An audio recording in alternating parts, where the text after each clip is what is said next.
Bakunze ba Kamanzi Official, nongeye kubasuhuza cyane nifuriza buri wese kugubwa neza aho aherereye kandi buri wese ahirimbanire gukora ibishoboka byose akagira icyo akora kandi tumwifuriza guhaha akaronka. Ni wa mwanya tugaruka mu makuru atandukanye ariko nk'uko mubizi turakibanda kuri Pi Network. Ntabwo ari wenda ubu ngubu tuza kujya twibandaho gusa kuko ibiganiro ari byinshi, ahubwo turajya tujya no mu bindi biri ngombwa bifite aho bihurira n'ubukungu, ariko twitsa ku mushinga wacu waduhuje wa Pi Network. Uyu munsi rero mbazaniye iki? Bafitiye inkuru ihangane, nanjye ndahina ariko nyibabwire. Reka mbere na mbere tubanze twiyamamariza aba bantu bafite ibyo dukeneye. Hari abantu bajya bagira ibirori byinshi by'uburyo butandukanye, ibirori, inama, abashyitsi, amasabukuru atandukanye, ibiriyo cyangwa se ikiriyo, abarundi bo bavuga ikigandaro. Abo bose bakenera ikintu cyitwa amafunguro. Abantu rero bazobereye mu kubategurira amafunguro, abantu bitegura abana babo bavuye ngiyo hanze bakeneye kubakira, za graduation mu mashuri, ibyo byose, yewe n'amakeke no kubakorera amakeke amwe batanga mu birori ibyo. Hari rero itsinda ryitwa GMK rishobora kubibategurira. Ubakeneye wabahamagara kuri nimero 0782 500 0782 513 056 0782 51 30 56. Hanyuma kandi tunabafitiye n'abantu badekora, decoration. Ufite ubukwe, kwambika abageni n'abakwe n'abatashye ubukwe, abitabiriye inama, amahugurwa n'ibindi birori bitandukanye, cyangwa se ntandi mu biriyo. Abangaba noneho nanjye kuvuga ngo nakasa nkuru barakwambika mbese. Hanyuma aba bakorera mu isoko rya Nyarugenge muri etaje ya 2 mu muryango wa 20. Mwahamagara nimero ya Mama Grace ni 0782 638 001.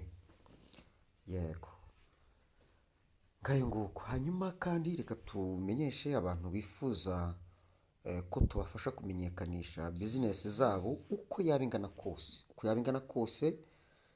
Business yawe ikeneye kumenyekana, byaroroshye, duhamagare wowe gusa. Mbese n'abifuza kuranga nk'ibibanza, amazu, n'inzuri, amasambu, inzuri, amazu yaba akodeshwa cyangwa se yaguturamo, ndetse n'ibindi bicuruzwa bitandukanye na serivisi zitandukanye, mwatubwira tukabibafashamo muhamagaye kuri 0780 320 14 18. Nimero yanjye 0780 320 14 18. Reka twikomereze rero n'inkuru zacu. Reka rero tuganire. Mwabonye ejo bundi ku itariki 14 itangazo ryasohotse. Ikintu gikomeye cyasohotsemo ni icyamunara. Hari ibintu tuba tudasobanukiwe ariko tukagenda tubisobanukirwa. Ni ruto cy'uburenganzira ku bihangano runaka, cyo bita domain name. Ukaba wagipiganirwa, ukagitsindira, ukakibyaza umusaruro w'igihe runaka. Uburenganzira ku bihangano cy'igitabo, ku izina rya wenda nka Coca-Cola, wenda nka Fanta, Mitsingi se n'ibindi. Ibigo by'ikoranabuhanga nka Amazon, ibigo by'imari, mbese ibyo byose ukaba. Icyo ni cyamunara kizarangira ku itariki 28 z'ukwezi kwa gatandatu. Icyo ni ikintu cya mbere.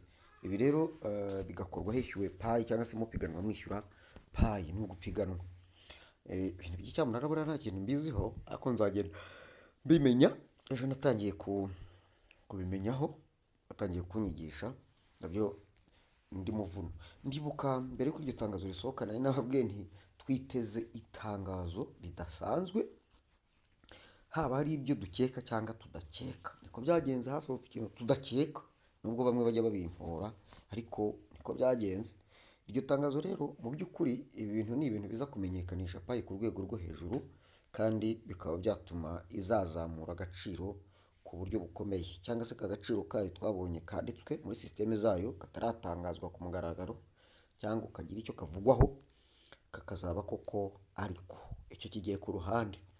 Ikindi, mbere y'uko irataki igera hari abantu twari twatangiye kubura payi zacu kuri transferable, tubona yuko bazisubije inyuma. Izo ngizo zaragaruwe cyangwa se zaragarutse, ndetse ku muntu wese, ariko ntabwo ari bose byari byagenze bityo, hari abazitakozweho, ariko umuntu wese payi ze muri transferable bari bazitwaye.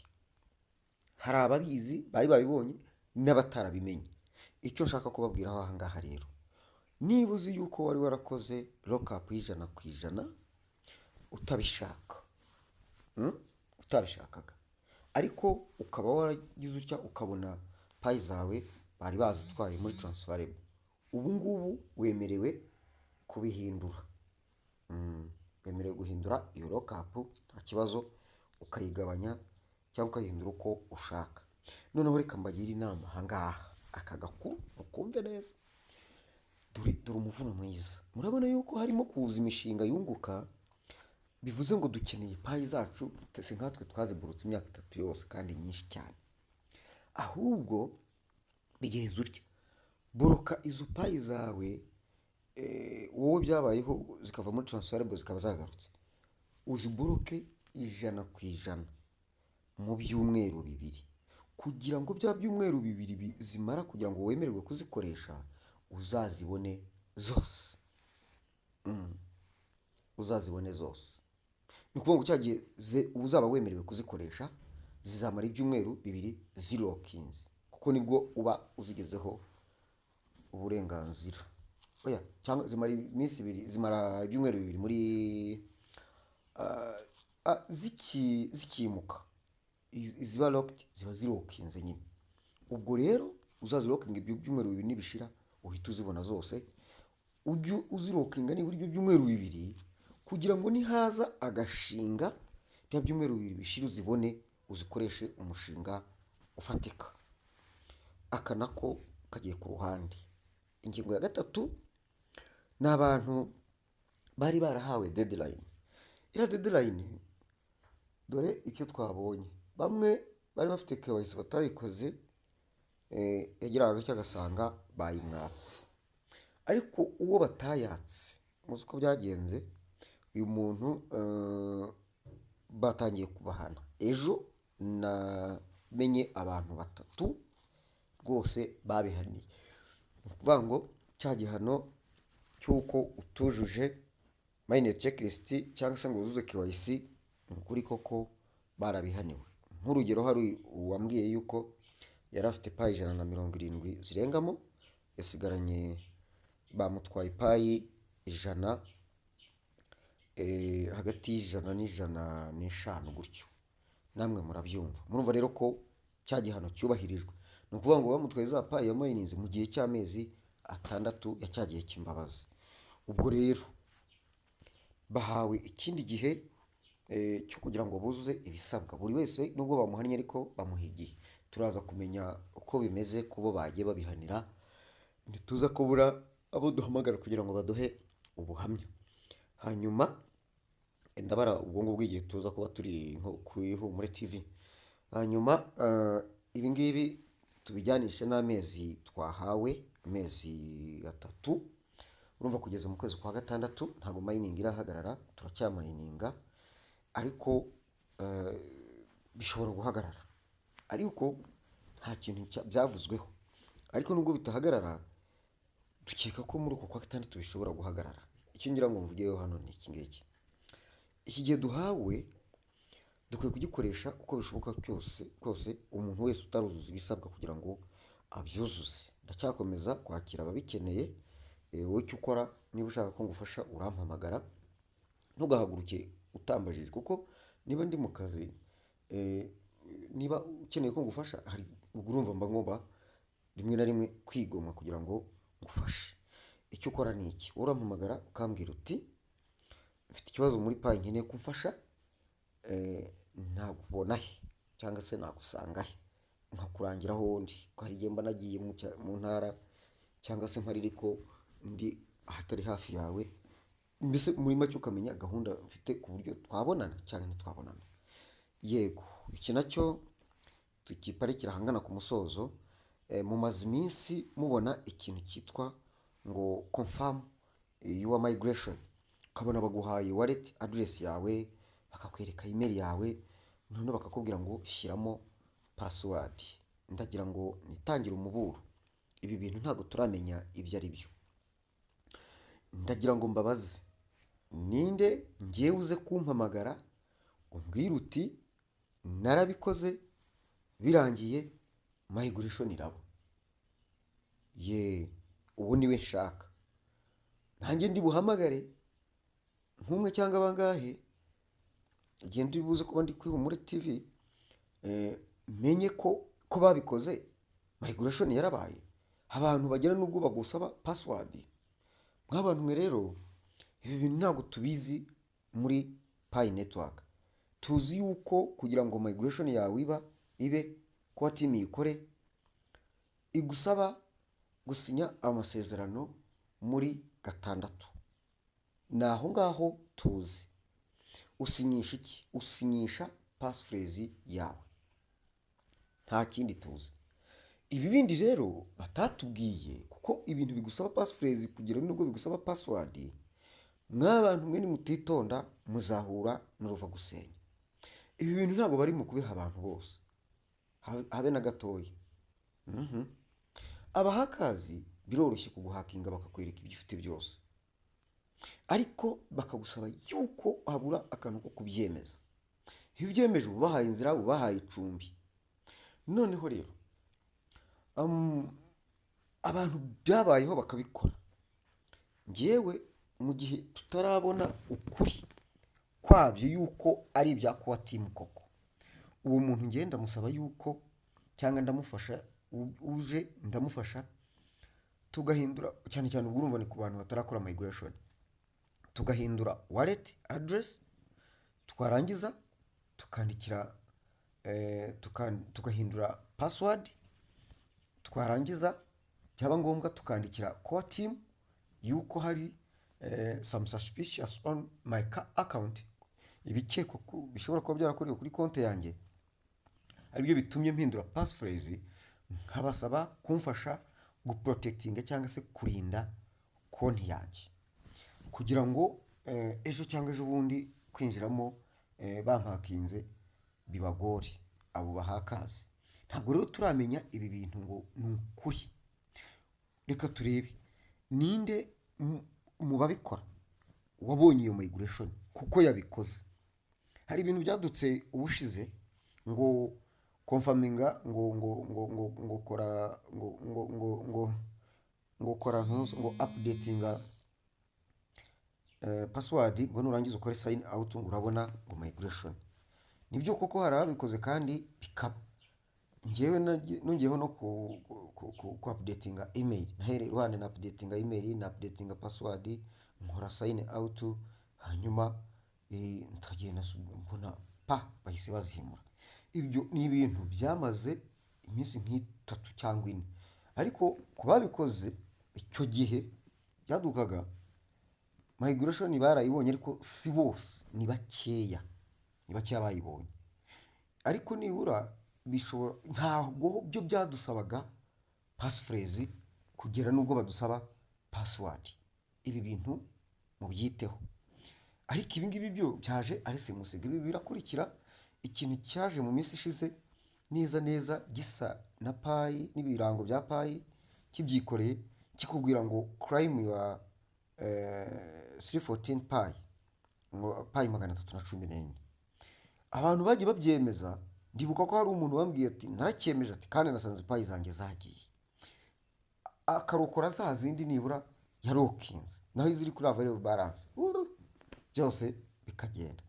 Mwa bantu mwe rero ibintu mutazi, abayobozi banyu batababwiye cyangwa se batamenye, numvise abantu benshi barimo bashishikariza, ariko mu by'ukuri ni uko babireba bakabona birasa nka payi cyangwa se nk'ibya payi, ariko dukeneye uduha igihamya cy'ukuri yuko yabikoze payi zikimuka. Nabwo kandi ni ukubigenzura, ataba yabonye migration bisanzwe akabyitiranya n'ibyo. Ibi bintu hari igihe biragenda bikibikayo, ejo ukajya kubona ukabona payi zagiye. Njye inama nabagira ni ukwitondera ibintu tutabwiwe kandi tudafitiye gihamya, cyane cyane ibi bintu birimo gushyiramo passphrase na password. Utabyitondera ingaruka zikazamugeraho, ntazagira ngo twatanze imbuzi. Ariko naho byaba ari ukuri, dukeneye kumenya ukuri kwabyo, ishingiro ryabyo gihamya ifatika, atari ugupfa kwemeza gusa. Ni inama najyaga, nta gihamya nanjye mfite cy'uko atari ukuri cyangwa se ko ari ukuri. Bityo rero kubyitondera, kandi murabizi yuko benshi bajya babigwamo. Icyo ngira ngo nsorezeho ni mining. Mining murabona yuko iyi minsi dufite turasabwa kumayininga cyane. Kumayininga cyane mvuga no kumayininga ku gihe, kandi ntimuhagarare gukora ubukangurambaga mu gukangurira abantu kuregisitaringa muri payi, dore ko ari ubuntu. Murabizi ko nta gishoro bashora muri payi pe. Ibi rero mujye mubwiza abantu kuri. Hanyuma ikindi nigeze mbabwira ngo ni mwige uko muregisitaringa abantu. Umuntu none amugeraho we kumushora mu kujya kuvuga ngo birebe hano, ngo we mufashe, gerageza umufashe.